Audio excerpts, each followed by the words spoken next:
The Mixed Mornings and More podcast with Steph and Shawn. Now available daily. Good morning, world. Whoa, good morning. Welcome back. I'll inform you on a bunch of things, okay? Okay. It's Thursday. Thank you. It is December 29th. Wow. And we just got a raise because it's 5:30 right now. Welcome back. Thank you. It doesn't feel like Thursday. It's very strange. I mean, I think we all say this. It's a really weird week between Christmas and New Year's. And I'm very confused that I only have to work 2 days this week. And then it'll be another holiday. 100%. And the best thing is, it's not really like work. Like, I think this is the perfect time to just like hang out. There's like no expectations for anyone. Yeah, our boss isn't even here this week. We got a raise though, so I love that. I love that you're back. It's super fun. And we're going to have fun today, so stick around. Yeah, what you said. Went out for a snowshoe over the weekend and discovered, I think it can only be an Alberta thing. I've never seen this in my life. There were 6 half-ton trucks on the ice. There was a horse trailer that had been modified and had a stovepipe sticking out of it. Oh, yeah. And then there was an actual camper that had been left there. It was no longer hitched to a truck. Yeah. And it, too, had a stovepipe just hanging out the side window of it. And people, I think, were ice fishing. But there were no holes out in the regular area. Like, do you think they cut holes in their trailers? You've never seen this? No. Oh, okay. Yeah, this is a prairie thing for sure. I'm a Sasky boy, so I'm sure you just lump the prairies together with Alberta too. But this is natural. Like, people build, you know, like... This is natural. Like ice fishing shacks. Like, is that not a thing in Ontario? Like, you like drive your shack out to your lake and then... It already has like a pre-cut hole and everything? Like a shack that you bought at the store, like a Eskimo brand or a Woods brand, and it's just kind of on your a trailer, sled. like you were saying, like you modify trailers. Yeah, they have holes in them. You don't drive a truck out onto the lake, though. Yeah, you do. In Alberta. Like, I have never seen this in my life. I could not believe that 6 people, not just like one really brave guy being like, the ice will hold it. 6 trucks in a row. And they were only about 10 feet apart from each other. And so it was as if the ice, sure could hold one truck, but they were like, we expect this very sheet of ice to hold all 6 of us and our campers. Absolutely. It's thick by then, you know. It's thick. It's thick by. And you think that they have like just cut pre-cut holes and everything in the floor of their camper? Yeah, you just hang out. It's a way of life. It's a season for them, you know. It's what it's specially made for. Oh my goodness! I wish I knew if they caught any fish, but I couldn't even see if they were fishing. That's right. I think everyone's kind of going through a little bit of the same thing right now between Christmas and New Year's Eve, where you just put your hands up and you're like, "What do you want me to do?" Yeah. What day is it? What day is it? Like what? It's Thursday, by the way. It's the 29th.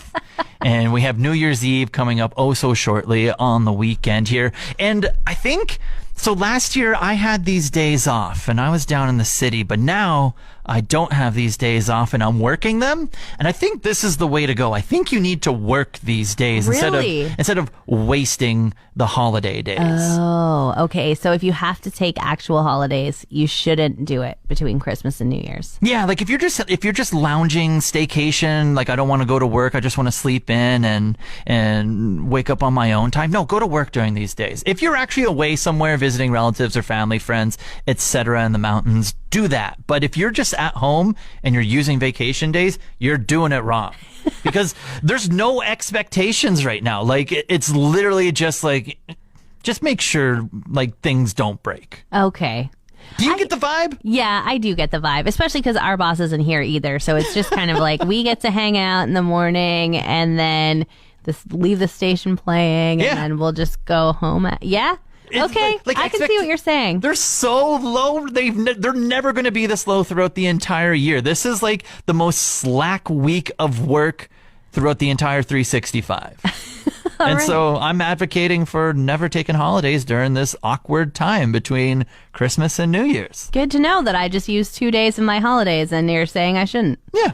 Oh, yeah, I was going to ask you, did you run out of holidays? Why didn't you use today and tomorrow? You had yesterday off. You just run out? No, I just thought like a 2-day work week didn't sound too bad. So if I just only came to work on Thursday, Friday, then still got a couple more days off, felt pretty good. I actually am carrying holidays over into the new year. Wow. So you could have taken these two. I did have a surplus, but I guess I was going to just have to heed your advice next week if I had taken this week off and felt really bad about wasting holidays. So good thing I'm here. Shawn. Good on ya. Missed ya. I would like a bit of a pat on the back. I made my first turkey this year. Yay! Congratulations. That's big work right there. Thank you. Yeah, usually if we're going to be home for Christmas and I'm cooking the dinner, it's ham and scalloped potatoes.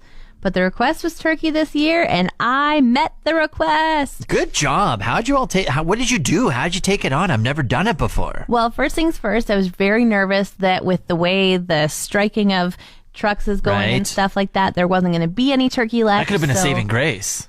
It could have been, but I didn't want to disappoint anyone. So last Monday, a whole nearly week before Christmas, I bought a fresh young turkey. Okay. And then I was like, well, it's fresh, but I think I should freeze it for a couple days. So I left it in the back of my truck. Okay. Because it was that's a Canadian, minus 40. Yeah, Canadian freezer. It's like, this is great. But then I read that I needed a couple days to thaw it. So Thursday night, getting ready for the big day on Sunday. Right. I put it in the fridge. Okay. Yeah, like, checks out. Yeah, this guy's got some time. He's going to thaw. You're passing the common sense factor over here. I don't know the logistics of everything, but yeah, that makes sense. Thank you.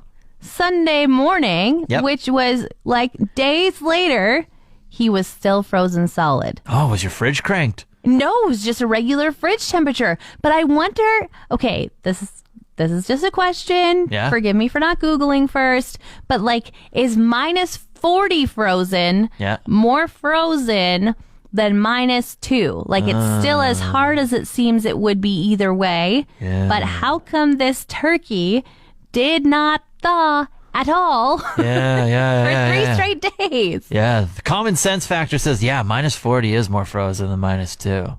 Right? Yeah, you didn't pass that one. Sorry, that's a big ol' wrong buzzer on you right there. But I did then thaw it in a sink full of cold water. It thawed pretty quickly after that. I poured some boiling water inside of him to get his giblets bag out. Big on ya.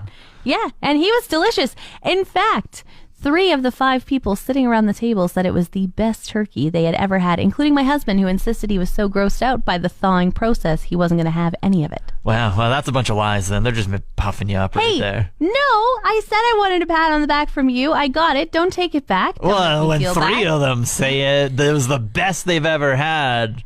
Well, I was number 4 around the table, and I wasn't going to toot my own horn except right now. And then the 5th person, well, who knows what they were thinking? Maybe they were telling the truth. They're telling the truth. That's what they're doing. That's enough.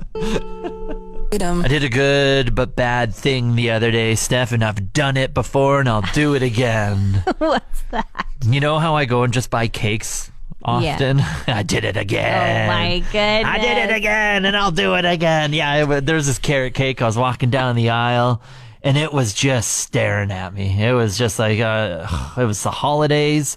I was looking at it. The carrot cake was looking back at me. And the best part about this carrot cake is that it was like imperfect in the way that and so I think it came from a bigger cake. Like it was a sheet cake? Yeah. And so it was like a 3-layered carrot cake. And so it had 1 layer carrot cake and then the cream cheese and then a second layer and then the icing and then finally the top layer with the icing on top. Ooh. And the layers weren't perfectly on top of each other. So there was a little bit of icing dribbling down on the side, which almost played to it a little bit to show wow, look how much icing is on this 3-layered cake right now. You want this. And I was like, no, I shouldn't.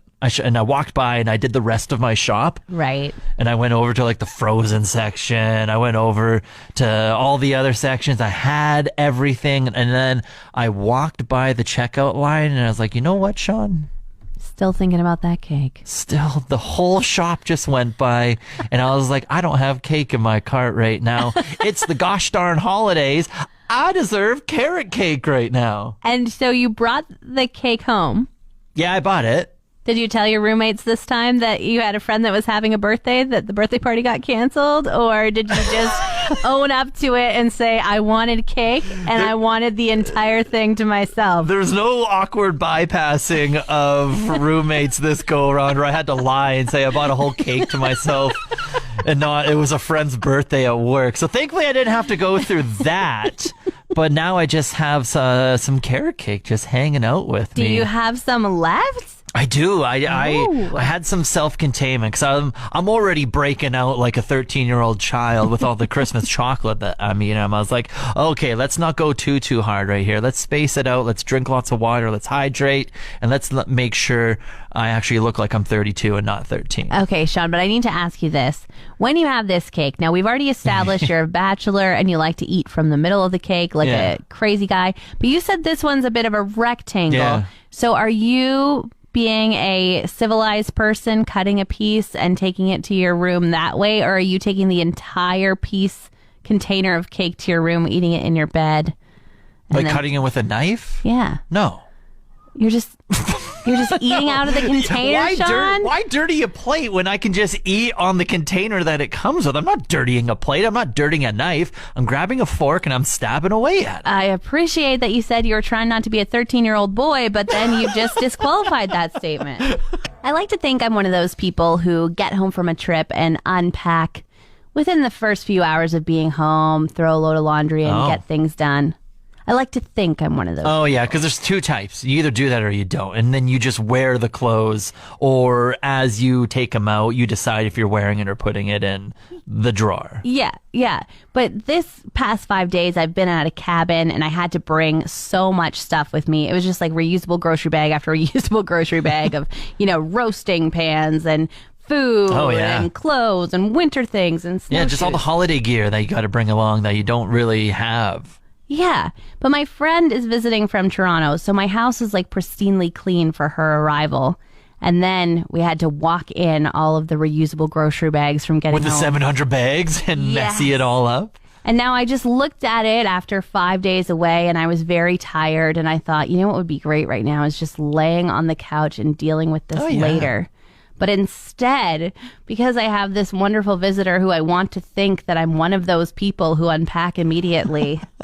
I unpacked immediately, Shawn. Well, at least you got it done then. There's some positives to take out of it, right? I'd like to say it's done, but it's done enough for her to be like, wow, you have such a nice clean house. It's not done enough to be like, oh, if I open this cupboard, a mountain of things isn't going to fall on me. Right, it's like cleaning your room but kicking everything under the bed. Like you kind of finished it, but not really. Yeah, exactly. I'm back to being a teenage girl at my parents' house.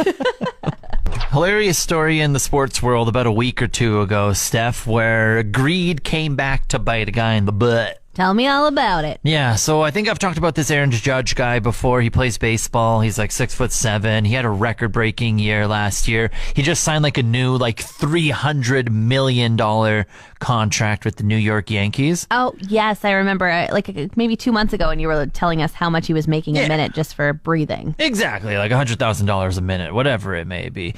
So last year, he deserved it. He broke a record for most home runs in the season in the American League with 62 home runs. Good for him. And then, so a big thing with fans was they want to catch that home run ball because that record-breaking ball is going to be worth something. Right. Makes sense. And so the fan that caught that ball, immediately, they don't have to give it back to the team. It's theirs. Right. It's part of going to a baseball game is that you have a chance to catch these balls and all that stuff. And sitting that far away from all the action to try and catch it, it's kind of your reward. Yeah, so immediately the Yankees approached them like, hey, we'll give you this, that, and the other for the ball. He's like, nah, I'm going to hold on to it. I'm going to wait and see what happens because I think years ago, Mark McGwire, this other baseball guy, he hit 60-some, 70 home runs, and that baseball sold for millions of dollars. Okay? So it's like a collector's item. It's worth a lot of money.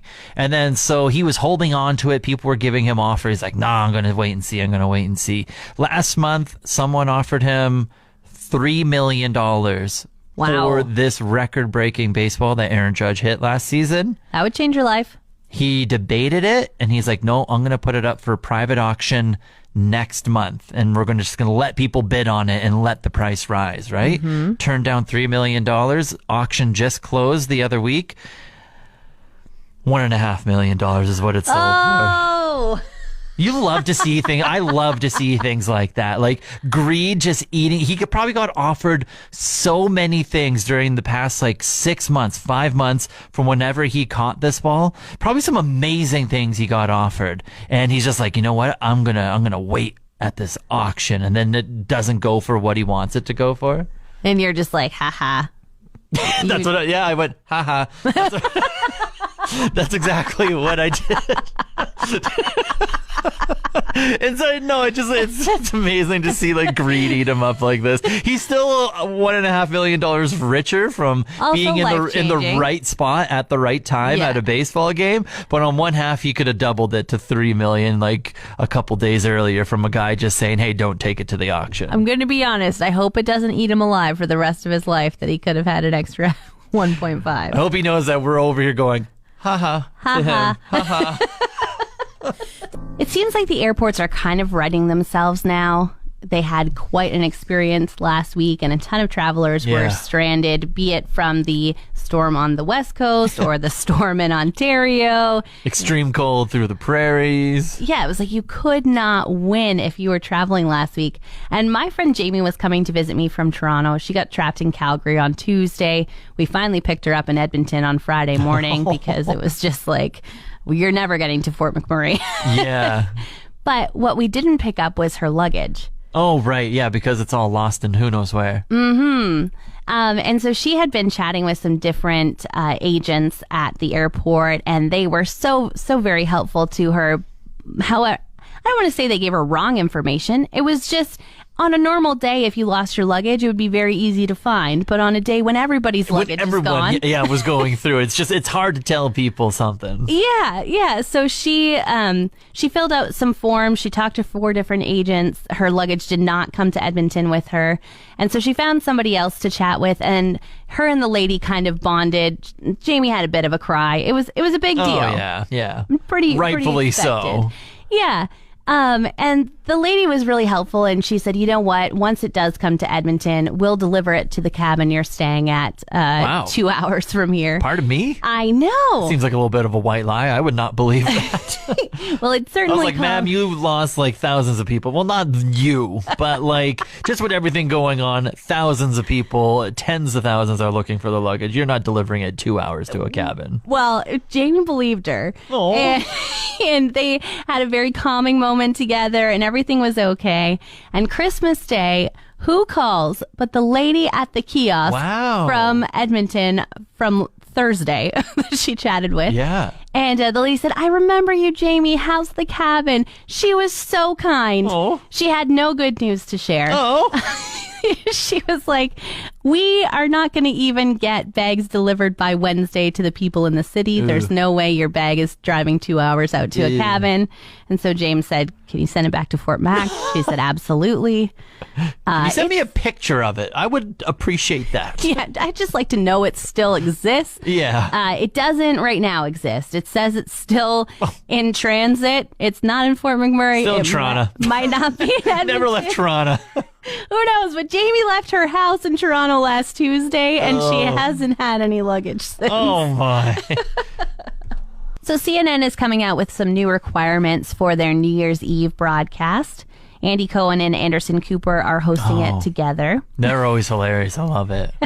Well, they apparently Andy Cohen got a little bit too loose with his words last year. In the past decade, I feel every time he's been on air on New Year's, it's just been almost must-watch TV. Because he's drunk and not holding in things he shouldn't say. Yeah, that's the exact reason. You never get that. You're like, oh, we got truth on, what is it? Drunk man's words or sober man's thoughts or whatever? Oh, it very well could be, because last year he said Ryan Seacrest's group of losers that are performing behind us. And then he said, I mean, with all due respect, if you've been watching ABC tonight, you've seen nothing. Those were his words live on air? That were his words live on air. Yeah, see, that's what we want to hear. That's what the people need. Well, the next morning he tweeted, good morning. I was a bit overserved last night. And I tried to find a clip of it. Like, I wanted to watch this moment happen of like, oh no, take the words back. But it doesn't exist. There is no clip on the internet of Andy Cohen dissing Ryan Seacrest, and the band that was performing at the time was Journey. Oh, how dare they disrespect Journey. Don't Stop Believing. Yeah, they scrubbed that out of the internet real quick, probably. Yeah, CNN was like, we're not going to cancel Andy Cohen. We'll just cancel this clip. It's gone. It's gone. Yeah. But anyway, they're saying he cannot drink so much this year. And I'm like, so much, so he's still allowed some? he's still allowed some. They're just going to monitor his consumption. It's crazy to me. How could you ever turn on a mic and be intoxicated? It's just a bad choice, especially on that big of a stage. You're asking to ruin your life. Yeah, it's funny when other people doing it, but I don't want it in my situation.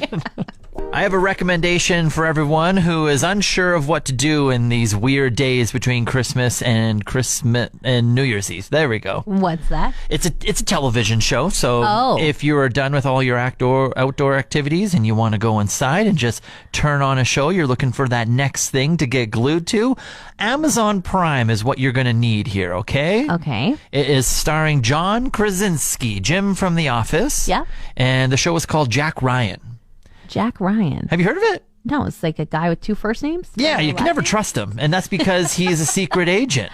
Oh, okay. Yeah, you can never trust a guy with two first names. That's very good of you to point that out over there, Steph. You could be a secret agent over there.